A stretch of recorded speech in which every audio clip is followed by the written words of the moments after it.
اللہ فرماتا ہے جس نے میرے ولی سے دشمنی کی میرا اس کے خلاف اعلان جنگ ہے۔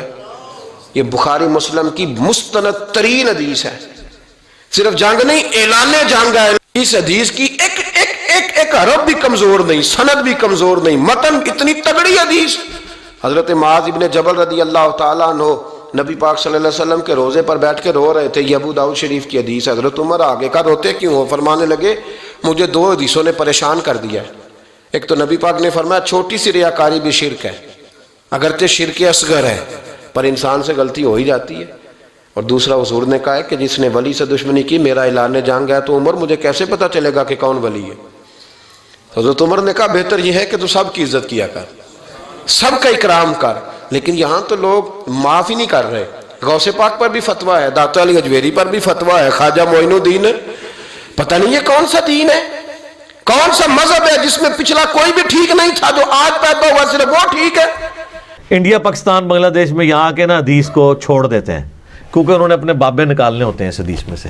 اللہ تعالیٰ فرماتا ہے جو میرے ولی سے دشمنی کرے میرا اس کے خلاف اعلان جنگ ہے، اور میرا بندہ میرا قرب حاصل نہیں کر سکتا مگر فرائض میں پابندی سے، اور نوافل میں کثرت سے میرا اتنا قرب حاصل کر لیتا ہے کہ میں اس کے ہاتھ بن جاتا ہوں جس سے وہ پکڑتا ہے، میں اس کے پاؤں بن جاتا ہوں جس سے وہ چلتا ہے، میں اس کے کان بن جاتا ہوں جس سے وہ سنتا ہے، میں اس کی زبان بن جاتا ہوں جس سے وہ بولتا ہے، میں اس کی آنکھیں بن جاتا ہوں جس سے وہ دیکھتا ہے۔ بس انڈیا پاکستان بنگلہ دیش میں یہاں کے نا حدیث کو چھوڑ دیتے ہیں کیونکہ انہوں نے اپنے بابے نکالنے ہوتے ہیں اس حدیث میں سے۔ اچھا، اور یہ حدیثیں ان بابوں پہ فٹ کر رہے ہوتے ہیں جنہوں نے اپنے ناموں کے کلمے پڑھائے ہیں، جنہوں نے انڈیا پاکستان میں شرک پھیلایا ہے۔ مجھے بتائیں قرآن اگر ولی اللہ کی بات کرتا ہے تو اس ولی اللہ کی کرے گی نا جو قرآن کے موجود جب نازل ہو رہا تھا اس وقت جو لوگ تھے۔ قرآن میں کہیں لکھا ہوا ہے کہ 1200 سال بعد فلانا ولی آئے گا، 500 سال بعد فلانا آئے گا؟ قرآن جب ولی کی بات کرتا ہے تو کس ولی کی بات کرتا ہے؟ صحابہ اور اہل بیت کی، جن کی کوئی کرامت نہیں ہے۔ شیخ عبد القادر جیلانی نے 12 سال بعد برات کاٹ لی، حضرت عمر نے کیڑی برات کڈی ہے؟ حضرت ابوبکر نے کچھ بھی نہیں کٹا، سب کہانی ہے جھوٹ۔ تو یہ میں آپ کو فرق بتا رہا ہوں۔ اللہ تعالیٰ فرماتا ہے کہ جو کوئی دشمنی کرے گا اللہ کے ساتھ، اس کے فرشتوں کے ساتھ، جبرائیل کے ساتھ، میکائیل کے ساتھ، تو اللہ تعالیٰ ایسے کافروں کا دشمن ہے۔ اور آج بھی جو صحیح اولیاء اللہ سے دشمنی کرے گا اللہ کی ان کے ساتھ دشمنی ہے، یہ ذہن میں رکھیے گا۔ اور صحیح اولیاء اللہ وہ ہوں گے جو اللہ کی عبادت کروائیں گے، اپنی عبادت نہیں۔ آپ مجھے بتائیں، ویسے کو عام بندہ کوئی چھوٹی سی بات کر دے تو لوگ کیا کہتے ہیں؟ جی کتنا متکبر ہے، جی میں کرتا ہے، کہتے ہیں نا۔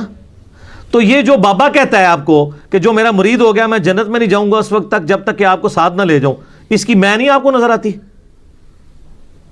ادھر کہتے ہیں سبحان اللہ، اتنی بڑی میں کے اوپر سبحان اللہ۔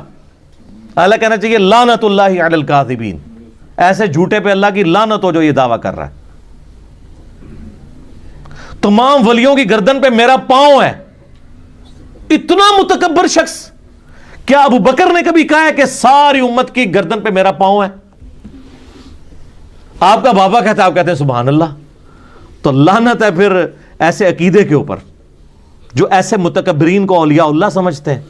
میں ان بزرگوں کو کچھ نہیں کہہ رہا، ہو سکتا ہے انہوں نے نہ کہا ہو، لیکن آپ کہانیاں کروا رہے ہیں کہ انہوں نے کہا ہوا ہے۔ تو آپ ذرا تھنک آؤٹ آف باکس کریں جو اتنا متکبر ہو۔ اب میں آپ کو بتاتا ہوں اللہ کے نیک بندے کی نشانی کیا ہے۔